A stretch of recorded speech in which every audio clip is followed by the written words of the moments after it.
ఉన్న బంగారాన్ని విడిపించి ఆ రోజు ఆన్లైన్ రేటుకే మేము కొంటాం. Sharma gold company. నమస్కారం, వెల్కమ్ టు సుమన్ టీవీ. నేను గీతాంజలి. 2025వ సంవత్సరం వచ్చేసింది. మరి ద్వాదశ రాశుల్లో జన్మించిన వారి జాతక ఫలితాలు ఏ విధంగా ఉండబోతున్నాయి? మెరుగైన ఫలితాల కొరకు ఎటువంటి పరిహారాలు వారు చేసుకోవాలి? మంచిగా ఉన్న రాశులు ఏవి, అంటే మంచి ఫలితాలను ఇచ్చేటువంటి రాశులు ఏ ఉన్నాయి, అలాగే చెడు ఫలితాలు ఏ రాశులు వారు అందుకోబోతున్నారు, ఈ వివరాలన్నీ ఇవాళ వీడియోలో నేను మీకు వివరిస్తాను. వివరించేందుకు ప్రస్తుతం మనతో పాటు ఉన్నారు ప్రముఖ జ్యోతిషులు బ్రహ్మశ్రీ నందిబట్ల శ్రీహరి శర్మ గురువు గారు. వారితో మాట్లాడదాం. గురుగారు నమస్కారం అండి. వాగర్థ వివ సంపృక్తౌ వాగర్థ ప్రతిపత్తయే జగతః పితరౌ వందే పార్వతీ పరమేశ్వరౌ. సదాశివ సమారంభాం శంకరాచార్య మధ్యమాం అస్మదాచార్య పర్యంతం వందే గురు పరంపరాం. ఆదిత్యాయ చ సోమాయ మంగళాయ బుధాయ చ గురు శుక్ర శనిభ్యశ్చ రాహవే కేతవే నమః. శృంగేరి జగద్గురు పీఠాధిపతులకి, కంచి పీఠాధిపతులకి నమస్కారములు తెలియజేసుకుంటూ కార్యక్రమాన్ని ప్రారంభిద్దాం. వీక్షించేటువంటి సుమన్ టీవీ ప్రేక్షకులకి గమనిక, ఇప్పుడు మనం చెప్పుకోబోయేటువంటి రాశి ఫలాలు ఏవైతే ఉన్నాయో అవన్నీ కూడా ఆంగ్ల నూతన సంవత్సర గమనాన్ని దృష్టిలో పెట్టుకుని జనవరి 1వ తారీఖు నుంచి డిసెంబర్ 31వ తారీఖు వరకు మాత్రమే ఉన్నటువంటి గ్రహాల స్థితిగతులను బట్టి వివిధ రాశుల వారికి ఏ విధంగా ఉండబోతుందో తెలుసుకుందాం. మనకు సాంప్రదాయానుసారంగా వచ్చేటువంటి ఉగాది నుంచి ప్రారంభమయ్యే రాశి ఫలితాలని, అనగా వచ్చే విశ్వావసునామ సంవత్సరానికి సంబంధించి ఉగాది ప్రారంభమయ్యడానికి అంటే ముందుగా మళ్ళీ ఆ యొక్క ఉగాది సందర్భంగా మళ్ళీ వివిధ రాశుల వారికి సంబంధించి రాశుల ఫలితాలు ఇవ్వడానికి ప్రయత్నం చేస్తాను. కాబట్టి ఇటువంటి దాంట్లో ప్రపంచమంతా అంగీకరిస్తున్నటువంటిది 2025 నూతన సంవత్సరం.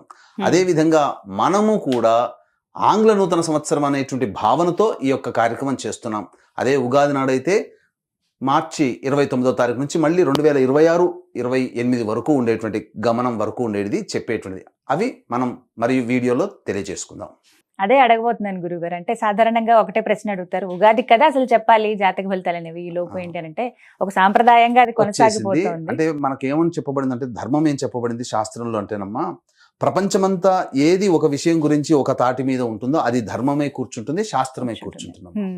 ఇక మరి ద్వాదశ రాశుల వారి జాతక ఫలితాలు తెలుసుకుందాం. ముందుగా గ్రహస్థితులు ఏ విధంగా ఉన్నాయో తెలియచేస్తారా? జనవరి 1, 2025 నుంచి. ఇక గ్రహస్థితిలోకి గనక గమనించుకున్నట్లయితే ముఖ్యంగా గురువు 9th మే వరకు కూడాను ఈ వృషభ రాశిలో సంచారం చేస్తున్నాడు. 9th మే నుంచి మిథున రాశిలోకి సంచారం, 9th మే నుంచి సెప్టెంబర్ 27వ తారీఖు వరకు.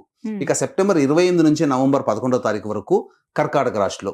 ఇక నవంబర్ 12వ తారీఖు నుంచి డిసెంబర్ 28 వరకు కర్కాటక రాశిలోనే వక్రీకరించే స్థితి పొంది ఉండడం.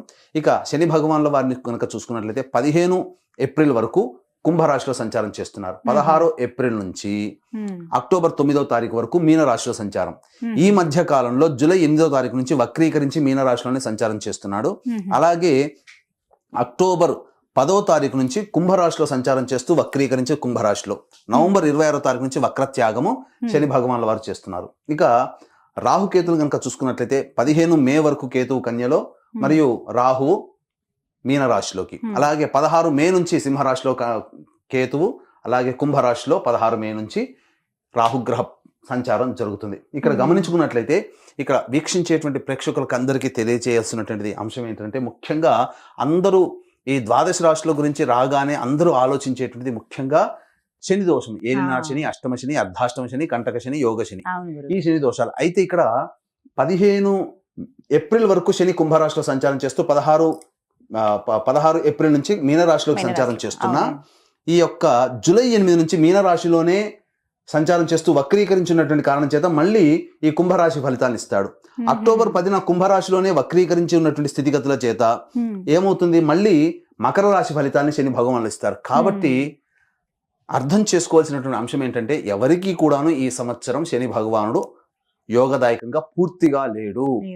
12 రాశుల వారికి అష్టమ శని, అర్ధాష్టమ శని, కంటక శని, యోగ శని, దాంపత్య శని, ఈ రాశుల ఈ యొక్క దోషాల శని దోషాలు ఏదో ఒక సందర్భంలో కొన్ని నెలల పాటు అందరూ రాశుల వారు అనుభవించాల్సిందే తప్ప ఇక్కడ ప్రత్యామ్నాయము లేదు. కాబట్టి ఇక కుంభరాశి వారికి ఏలినాటి శని వెళ్ళిపోతుందని సంతోషం కానీ, ఈ యొక్క సంబంధించి మకర రాశి వారికి ఏలినాటి శని వెళ్ళిపోతుందని సంతోషం కానీ, లేకపోతే కర్కాటక రాశి వారికి అష్టమ శని దోషం పోతుందని కానీ భావించాల్సిన అవసరం లేదు. వృశ్చిక రాశి వారికి అర్ధాష్టమ శని దోషం పోతుందని కూడా భావించాల్సిన అవసరం లేదు. ఎందుకంటే శని మళ్ళీ రుజు మార్గంలో వెళ్ళి మళ్ళీ వక్ర మార్గం చేత వక్రగతిన సంచారం చేస్తున్న కారణం చేత 12 రాశులు శని ప్రభావానికి గురవుతాయి. కాబట్టి ఈ సంవత్సరం అన్ని రాశుల వారు శని దోష పరిహారములు ఖచ్చితంగా చేసుకోవలసినదే, అందులో సందేహం లేదు. గ్రహస్థితులు అయితే ఈ విధంగా ఉన్నాయి. గురుగారు, గ్రహస్థితి ఏ విధంగా ఉందో తెలియజేశారు. మరి ద్వాదశ రాశుల్లో రెండవదైనటువంటి వృషభ రాశి వారి జాతక ఫలితాలు ఏ విధంగా ఉన్నాయో తెలియజేస్తారా? వృషభ రాశి వారికి గత సంవత్సరం కంటే 2025 సంవత్సరం అద్భుతంగా ఉండబోతుంది, అందులో సందేహమే లేదు. గ్రహస్థితులు గ్రహాలు కూడా అంత అనుకూలంగా ఉన్నాయండి. పట్టిందల్లా బంగారం అన్నట్టుగానే ఉంటుంది. ఎందుకనంటే 9 మే వరకు గురువు రాశిలోనే సంచారం చేస్తూ 9 మే నుంచి మిథున రాశిలోకి గురువు సంచారం 9 మే నుంచి సెప్టెంబర్ 27 వరకు. ఇక గమనించుకున్నట్లయితే ఇక్కడ ప్రధానంగా ఈ ఫుడ్ ప్రాసెసింగ్ సంబంధించినటువంటి రంగంలో ఉన్నటువంటి వారికి, అలాగే రెస్టారెంట్ బిజినెస్ నడిపేటువంటి వాళ్ళు, జనరల్ స్టోర్ నడిపేటువంటి వాళ్ళు, సూపర్ మార్కెట్ నడిపేటువంటి వాళ్ళు, అలాగే ఎడ్యుకేషనల్ బిజినెస్ రంగంలో ఉన్నటువంటి వారు, జ్యువెలరీ రంగంలో ఉన్నటువంటి వాళ్ళు, తీర్థయాత్రలు, అలాగే పూజా స్టోర్స్ నడిపేటువంటి వాళ్ళు అందరూ కూడాను, అనగా రోడ్ సైడ్ కుకింగ్స్ నడిపేటువంటి వాళ్ళు కూడా, కుకింగ్ స్టోర్స్ నడిపేటువంటి వాళ్ళు కూడా, అందరికీ కూడా, పండ్ల వ్యాపారస్తులు వీళ్ళందరూ కూడాను అద్భుతమైనటువంటి యోగాన్ని పొందుతారు. వ్యాపార విస్తరణ చేసుకోవడానికి అనుకూలమైన సమయం 9 మే నుంచి సెప్టెంబర్ 27 మధ్య కాలంలో వ్యాపార విస్తరణకి చేసుకునే ప్రయత్నాలు మొదలు పెట్టండి. గ్రహాలు అనుకూలంగా ఉన్నాయి. ఇటు గురుగ్రహము, ఇటు శనివారు అందరూ కూడా అనుకూలంగా ఉన్నటువంటి కాలం, రాహుకేతులు కూడా అనుకూలంగా ఉన్నటువంటి కాలం చేత సర్వగ్రహాలు మీకు అనుకూలంగా ఉండబోతున్నాయి మే 9 నుంచి సెప్టెంబర్ 27 మధ్య కాలంలో. కాబట్టి ఆ ప్రయత్నంలో ఈ చెప్పినటువంటి రంగాల్లో ఉన్నటువంటి వారు వ్యాపార విస్తరణ కనుక చేసుకున్నట్లయితే తప్పకుండా అధిక ధనాదాయము, లాభం అనేటువంటిది కలుగుతుంది. కాబట్టి ఇక గమనించుకున్నట్లయితే శని భగవానుల యొక్క స్థితిగతి చూసుకున్న 15 ఏప్రిల్ వరకు కూడాను శని కుంభరాశిలో కంటక శని దోష ప్రభావాన్ని వృషభ రాశికి కనిపిస్తున్నా, ఇక 16 ఏప్రిల్ నుంచి మీనరాశిలోకి సంచార ప్రభావం చేత లాభస్థాన ఫలితాలు ఇస్తున్నాడు. కాబట్టి ఇది అద్భుతమైనటువంటి యోగ కాలంగా చెప్పొచ్చు. అయితే ఇక్కడ గమనించాల్సింది ఏంటంటే జూలై 8 నుంచి మీనరాశిలో వక్రీకరించినటువంటి కారణం చేత మళ్ళీ ఇక్కడ ప్రధానంగా ఈ కుంభరాశి ఫలితాన్ని ఇస్తాడు. అనగా మే 9 నుంచి జూలై 8 మధ్య కాలంలో మీరు ఖచ్చితంగా నూతన వ్యాపారాలు ప్రారంభిస్తారు, అందులో సందేహం లేదు. వ్యాపార విస్తరణ చేస్తారు. ఆ వ్యాపార విస్తరణ తాలూకు ఇక్కడ శని భగవానులు కర్మ రూపంలో కొన్ని కష్టాలు, అంటే నూతనంగా ప్రయత్నం చేస్తారు కదా, ఆ ప్రయత్నం చేసే దాంట్లో ఒడిదుడుకులు అనేవి ఉంటాయి. ఈ యొక్క శని భగవానులు ఎప్పుడైతే వక్రీకరించి జూలై 8వ తారీఖు నుంచి మీనరాశిలో వక్రీకరించి కుంభరాశి ఫలితాలను కూడా ఇస్తుంటారో అప్పుడు కొంత ఒడిదుడుకులు అనేవి ఉంటాయి. ఇది ఎక్కువ కాలం ఉండదండి. జూలై 8 నుంచి అక్టోబర్ 9 వరకు వక్రీకరించినటువంటి స్థితి ఫలితం. ఇక కుంభరాశిలో అక్టోబర్ 10 నుంచి నవంబర్ 26వ తారీఖు వరకు వక్రీకరించినటువంటి కారణం చేత యోగదాయకమైనటువంటి పరిస్థితి ఉంటుంది. ఇటు గురువు గారి అనుగ్రహం, ఇటు శని గారి అనుగ్రహం రెండు కూడా ఉన్నటువంటి కారణం చేత కోర్టు సంబంధమైనటువంటి విషయాలు ఏవైతే ఉంటాయో వాటన్నిటిలో కూడాను అన్ని వృషభ రాశిలో చెందినటువంటి అందరికీ కూడాను కోర్టు కేసుల్లో విజయం సంప్రాప్తమవుతుంది.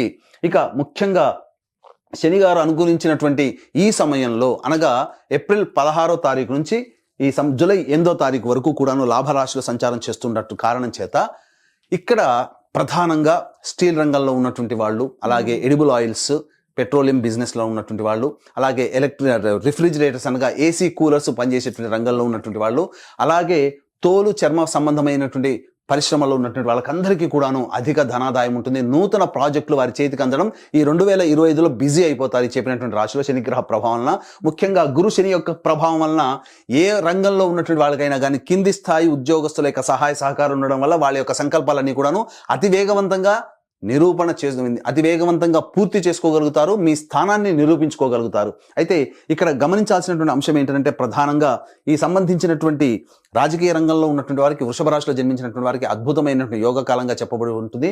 గురువు, శని, మిగతా రాహుకేతు గ్రహాలు ఇన్ని గ్రహాలు అనుకూలిస్తున్నప్పుడు తప్పకుండా ప్రజాదరణ కలిగినటువంటి పదవిలో రావడం కానీ, లేకపోతే నామినేటెడ్ పోస్ట్ రావడం కానీ జరుగుతుంది.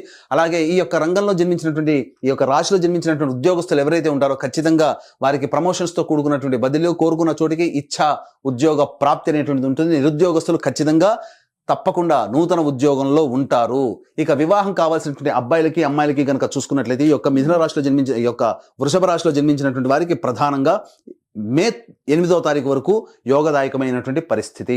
ఆ తదనంతరం ఈ మే 9 నుంచి సెప్టెంబర్ 27 మధ్య కాలంలో ఉన్నటువంటి కాలంలో వివాహం కావాల్సినటువంటి ప్రయత్నాలు ఏవైతే ఉంటాయో అవి కొంత మందకొడిగా సాగుతాయి. మళ్ళీ సెప్టెంబర్ 28 నుంచి నవంబర్ 11 వరకు కర్కాటక రాశిలో సంచారం చేస్తున్నటువంటి కారణం చేత మళ్ళీ వివాహ ప్రయత్నాలు ఏవైతే ఉంటాయో మళ్ళీ ఇక్కడ వివాహం కుదిరేటువంటి అవకాశం ఉంటుంది. అన్నిటికంటే చెప్పుకోదగినటువంటి సంతోషకరమైన విషయం ఏంటంటే 2024 సంవత్సరంలో దంపతుల మధ్య కానీ లేదా వ్యాపార భాగస్వాముల మధ్య కానీ విభేదాలు వచ్చినప్పుడు ఆ విభేదాలన్నీ కూడాను ఎక్కువ కాలం ఉండకుండా, పసుకోకుండా మళ్ళీ కూర్చొని పరిష్కరించుకొని మళ్ళీ నూతన జీవన విధానంలో పొందడానికి బాటలు సుగమమవుతాయి అని చెప్పడంలో సందేహం లేదు. కాబట్టి అన్ని విధాలుగా ఈ యొక్క వృషభ రాశిలో జన్మించినటువంటి స్త్రీ పురుషులకి మంచి యోగదాయకంగా ఉంటుందని చెప్పొచ్చు. ముఖ్యంగా సినీ కళారంగంలో ఉన్నటువంటి వారు, టీవీ రంగంలో ఉన్నటువంటి వారు, 24 ఫ్రేమ్స్లో వర్క్ చేసేటువంటి వాళ్ళు, ఎలక్ట్రానిక్ అండ్ ప్రింటింగ్ మీడియాలో ఉండేటువంటి వాళ్ళు, సోషల్ మీడియాలో ఉండేటువంటి వాళ్ళకందరికీ కూడాను ధనాదాయం చాలా చక్కగా ఉంటుంది. అందులో సందేహం పడాల్సిన అవసరం లేదు. కాకపోతే వచ్చినటువంటి ప్రాజెక్ట్ని ఆచితూచి స్పందించడం, అలాగే ఈ రంగంలో పనిచేసేటువంటి వాళ్ళకి ప్రజాదరణతో కూడుకున్నటువంటి సంబంధించినటువంటి ప్రాజెక్టులో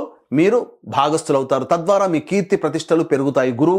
గురువు శని అన్ని గ్రహాలు అనుకూలంగా ఉండడం చాలా యోగదాయకమైనటువంటి స్థితిగా చెప్పవచ్చు. అయితే ఇక్కడ గమనించాల్సిన అంశం ఏంటంటే రైతులు ఏవైతే ఉన్నారో వాళ్ళకందరికీ కూడాను ప్రధానంగా ఈ నవధాన్యాల పంటలు ఏవైతే ఉంటాయో అవన్నీ కూడాను యోగదాయకంగా ఉంటాయి అని చెప్పడంలో సందేహం లేదు. పత్తి సంబంధించినటువంటి వ్యాపారం అయితే ఈ వృషభ రాశిలో జన్మించినటువంటి వారికి పత్తి పంటలు చాలా యోగదాయకంగా కలిసి వస్తాయని చెప్పడంలో సందేహం లేదు.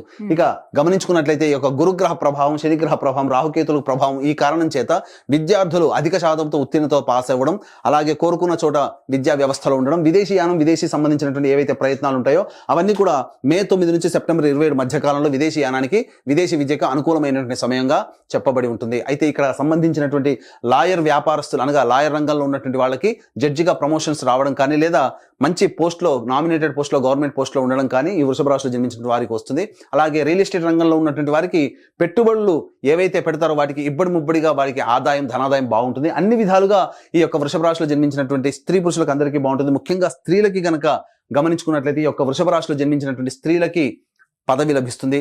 గత 2024 సంవత్సరంలో వచ్చినటువంటి ఫలితాల కంటే మెరుగైనటువంటి ఫలితాలను పొందుతారు. ఒక గురుతర బాధ్యతని మీరు పొందుతారు.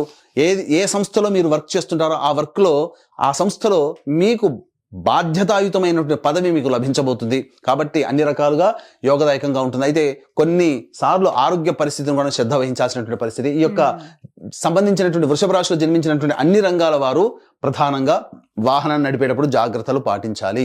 ఇక గృహ కొనుగోలు, వాహన కొనుగోలు సంబంధించినటువంటి ఆశలు ఏవైతే ఉన్నాయో అవన్నీ కూడాను ఈ యొక్క సంబంధించినటువంటి శని భగవానుల వారు యోగించేటువంటి స్థితిలో, అనగా ప్రధానంగా చూసుకున్నట్లయితే ఈ అక్టోబర్ 10 నుంచి నవంబర్ 26 మధ్యకాలంలో గృహ సముదాయం ఏర్పరచుకోవడం కానీ, వాహన సముదాయం ఏర్పరచుకోవడం కానీ, లేదా ఉన్న గృహం నుంచి వేరే గృహానికి మారడం కానీ, నూతన వాహన కొనుగోలు కానీ ఇవన్నీ కూడాను ఈ సంబంధించి అక్టోబర్ 10 నుంచి నవంబర్ 26 మధ్యకాలంలో, అలాగే గురువు యోగవంతంగా ఉన్నటువంటి మే 9 నుంచి సెప్టెంబర్ 27 మధ్యకాలంలో ఏర్పడబోతున్నాయి. కాబట్టి అన్ని విధాలుగా ఆనందదాయకమైనటువంటి పరిస్థితి ఈ యొక్క వృషభ రాశిలో జన్మించినటువంటి స్త్రీ పురుషులందరూ కూడాను పొందుతారని చెప్పడంలో ఏమాత్రం సందేహం లేదు. అయితే ఇక్కడ గమనించాల్సిన అంశం ఏంటంటే ఇంత చక్కగా ఉన్నటువంటి జాతకంలో జన్మించినటువంటి వృషభ రాశి వారు కొన్ని సందర్భాల్లో ఎక్కువగా ఇబ్బందులు పడుతుంటారు. దానికి గల కారణం మీ యొక్క వివాహం అయితే కనుక మీ భార్య లేదా భర్త మరియు కడుపున సంతానం జాతక ప్రభావం, వివాహం కాకపోతే తల్లిదండ్రులు, మీ తోడబుట్టిన వాళ్ళ యొక్క జాతక ప్రభావం కూడా మీ మీద కూడా ఇంపాక్ట్ అవుతుంది. కాబట్టి ఈ యొక్క 2025 సంవత్సరంలో మీ యొక్క కోరికలన్నీ కూడాను చక్కగా ఉండాలి. మీరు, మీ కుటుంబ సభ్యులు నిండు నూరేలు అనగా ఆయురారోగ్యాలతో మీ యొక్క సంకల్పం నెరవేర్చాలనేటువంటి ఒక సదుద్దేశంతో ఈ యొక్క 2025 సంవత్సరంలో సంకల్ప సిద్ధి హోమాలు అనగా జాతకరీత్యా కలుగు విద్య, వివాహ, ఉద్యోగ, దాంపత్య, సంతాన, అనారోగ్య సమస్యలు మరియు ఈ 2025 సంవత్సరంలో శని మార్పు వలన ద్వాదశ రాశుల వారు కూడాను ప్రభావం చెందుతారు. కాబట్టి శని దోష నివారణ పూజలు, హోమాలు అనేటువంటివి సంకల్ప సిద్ధి హోమాల్లో భాగంగా జనవరి 13వ తారీఖు నుంచి ప్రారంభం చేస్తున్నాం. శ్రీకాళహస్తిలో కానీ, శ్రీశైల క్షేత్రంలో కానీ ఈ విధంగా ప్రతి నెల ఒక్కొక్క పుణ్యక్షేత్రంలో మీ కుటుంబ సభ్యుల గోతనామాలతో చేయించడం జరుగుతుంది. సర్వదోష నివారణ పూజలు, హోమాలు, వీటి రిజిస్ట్రేషన్ సంబంధించినటువంటి వివరాలని కార్యక్రమ తదనంతరం కాంటాక్ట్ చేసి తెలుసుకోవచ్చు. అలాగే తండ్రి వైపు 6 తరాలు, తల్లి వైపు 3 తరాలు, భర్త వైపు 6 తరాలు, భార్య వైపు 3 తరాల్లో దుర్మరణాలు ఉన్న 60 సంవత్సరాల లోపల ఏ విధంగా చనిపోయినా కుటుంబ సభ్యులు, లివర్ ప్రాబ్లం, కిడ్నీ ప్రాబ్లం, క్యాన్సర్తో ఎవరైనా చనిపోయినా అవి పితృదోషం అంటారు. కాబట్టి ప్రతి నెల పితృదోష నివారణ కార్యక్రమాలు కూడా మన పీఠం ఆధ్వర్యంలో జరపబడుతున్నాయి. వాటి వివరాలు కూడా మీరు తెలుసుకోవచ్చు. చక్కగా వివరించారండి. గ్రహస్థితి ఏమిటి, అలాగే వృషభ రాశి వారి ఫలితాలు ఏ విధంగా ఉన్నాయో చెప్పారు. అయితే ఇంకా మెరుగైన ఫలితాలు వారు పొందాలంటే గనక ఎటువంటి పరిహారాలు చేసుకుంటే మంచిది గురువు గారు? ప్రధానంగా ప్రతి పౌర్ణమి రోజున ఒక దీక్షను ఆరాధించుకోవాలమ్మా. ఏంటనంటే పౌర్ణమి రోజున వారు కానీ లేదా వారి కుటుంబ సభ్యులు కానీ సూర్యోదయం నుంచి సూర్యాస్తమయం లోపల ఒకసారి గురుచరిత్ర పారాయణం కనుక పూర్తి చేసుకుంటే తప్పకుండా వారికి ఉన్నటువంటి సమస్యలు చాలా మటుకు తగ్గుముఖం పడతాయి. ఇక ప్రతిరోజు దత్తాష్టక పారాయణం చేసుకోవడం చాలా మంచిది. ఇప్పుడు చెప్పినటువంటి ఫలితాల కంటే విభిన్నంగా మీ యొక్క జాతకం ఉందంటే వృషభ రాశి వారు ఖచ్చితంగా మీ యొక్క జన్మకుండలిలో నడుస్తున్నటువంటి దశాంతర దశల గ్రహ ప్రభావాలు కావున దగ్గరలోని మంచి ఉపాసనా పరులైనటువంటి జ్యోతిష్యుని సంప్రదించి వారి సలహాలు, సూచనలు కనుక పాటించినట్లయితే మరింత మెరుగైనటువంటి ఫలితాన్ని పొందుతారని ఆశిస్తూ సర్వం శ్రీ ఉమామహేశ్వర పరబ్రహ్మార్పణమస్తు. చక్కగా వివరించారు గురుగారు. నమస్కారం అండి.